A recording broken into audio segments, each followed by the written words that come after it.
Kaleshwaram ENC Hariram ఇంట్లో ACB సోదాలు జరుగుతున్నాయి. హైదరాబాద్ షేక్పేటలోని ఆదిత్య టవర్స్ లోని ఆయన నివాసంలో ఉదయం నుంచే ఏసీబీ అధికారులు తనిఖీలు చేస్తున్నారు. ప్రస్తుతం కాళేశ్వరం కార్పొరేషన్ ఎండీగా ఉన్న హరిరామ్ గజ్వేల్ ప్రాంత ఈఎన్సీగాను పనిచేస్తున్నారు. కాళేశ్వరం అనుమతులు, రుణాల్లో హరిరామ్ కీలకంగా వ్యవహరించారు. హరిరామ్ భార్య అనిత సైతం నీటిపారుదల శాఖలో డిప్యూటీ ఈఎన్సీగా విధులు నిర్వర్తిస్తున్నారు. ప్రస్తుతం వాలంటరీ డైరెక్టర్ జనరల్ బాధ్యతల్లో ఆమె ఉన్నారు.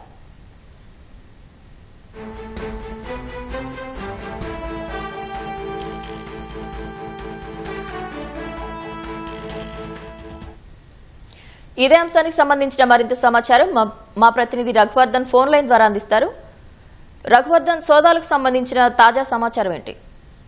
నీటిపారుదల శాఖ అధికారుల్లో సీనియర్ ఇంజనీరింగ్ చీఫ్ గా వ్యవహరిస్తున్న హరిరామ్ కాళేశ్వరం ప్రాజెక్టుకు సంబంధించిన అంశాల్లో కీలకంగా వ్యవహరించారు. గతంలో కాంగ్రెస్ ప్రభుత్వం ఉమ్మడి రాష్ట్రంలో ప్రాణహిత చేవెళ్ల సుజల స్రవంతి ప్రాజెక్టు చేపట్టినప్పుడు ఆ ప్రాజెక్టుకు సంబంధించిన బాధ్యతలు చూశారు. ఆ తర్వాత కేసీఆర్ నేతృత్వంలోని బీఆర్ఎస్ ప్రభుత్వం ప్రాణహిత చేవెళ్ల నుంచి కాదని కాళేశ్వరం ప్రాజెక్టుకు రీడిజైనింగ్ మార్చినప్పుడు ఆ బాధ్యతల్లో కీలకంగా హరిరామ్ వ్యవహరించారు. గజ్వేల్ ప్రాంత ఇంజనీరింగ్ చీఫ్ గా కూడా వ్యవహరించారు. ఇదే సందర్భంలో కాళేశ్వరం ప్రాజెక్టు నిధుల సమీకరణ కోసం అప్పటి ప్రభుత్వం ఏర్పాటు చేసిన కాళేశ్వరం కార్పొరేషన్ కు ఎండీగా కూడా హరిరామ్ వ్యవహరించారు.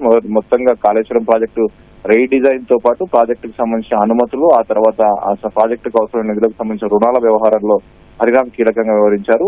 హరిరామ్ సంబంధించి గతంలో కూడా కొన్ని ఆరోపణలు వచ్చాయి. ఈ నేపథ్యంలోనే కాళేశ్వరం ప్రాజెక్టుకు సంబంధించి రేవంత్ రెడ్డి ప్రభుత్వం ఏర్పాటైన తర్వాత విచారణలు వేగవంతమయ్యాయి. ఇప్పటికే విజిలెన్స్ విభాగం కూడా నివేదిక ఇచ్చింది. 2 దఫాలుగా ప్రాథమిక నివేదికతో పాటు పూర్తి స్థాయి నివేదికను కూడా విజిలెన్స్ విభాగం ఇచ్చింది. కాళేశ్వరం ప్రాజెక్టుకు సంబంధించిన అంశాలపై గతంలోనే comptroller and auditor general CAG కూడా నివేదిక ఇచ్చింది. అందులోనూ చాలా అంశాలను ప్రస్తావించారు. దీంతో పాటు ప్రస్తుతం రాష్ట్ర ప్రభుత్వం ఏర్పాటు చేసిన judicial commission justice PC Ghosh commission విచారణ కూడా కొనసాగుతుంది. ఆ కమిషన్ విచారణకు కూడా హరిరామ్ హాజరయ్యారు. అఫిడవిట్ దాఖలు చేశారు. క్రాస్ ఎగ్జామినేషన్ కూడా జరిగింది. మొత్తంగా ప్రాజెక్టుకు సంబంధించిన ఆర్థిక అంశాలపై కాళేశ్వరం కార్పొరేషన్ ఎండీగా ఈ రుణాల వ్యవహారంలో, నిధుల సమీకరణ వ్యవహారంలో హరిరామ్ కీలకంగా వ్యవహరించారు. గజ్వేల్ ఈఎన్సీ పరిధిలోనే ఈ మల్లన్న సాగర్ తో పాటు కొండపోచమ్మ సాగర్ ప్రాజెక్టులు కూడా వస్తాయి. మొత్తంగా ఈ కాళేశ్వరం ప్రాజెక్టుకు సంబంధించి అన్ని అంశాల్లో మొదటి నుంచి ఉన్న హరిరామ్ కీలకమైన వ్యక్తిగా ఉన్నారు. ప్రస్తుతం ఆదాయానికి మించి ఆస్తులకు సంబంధించి కూడా ఈ సోదాలు జరుగుతున్నట్లు మనకు సమాచారం. గతంలోనే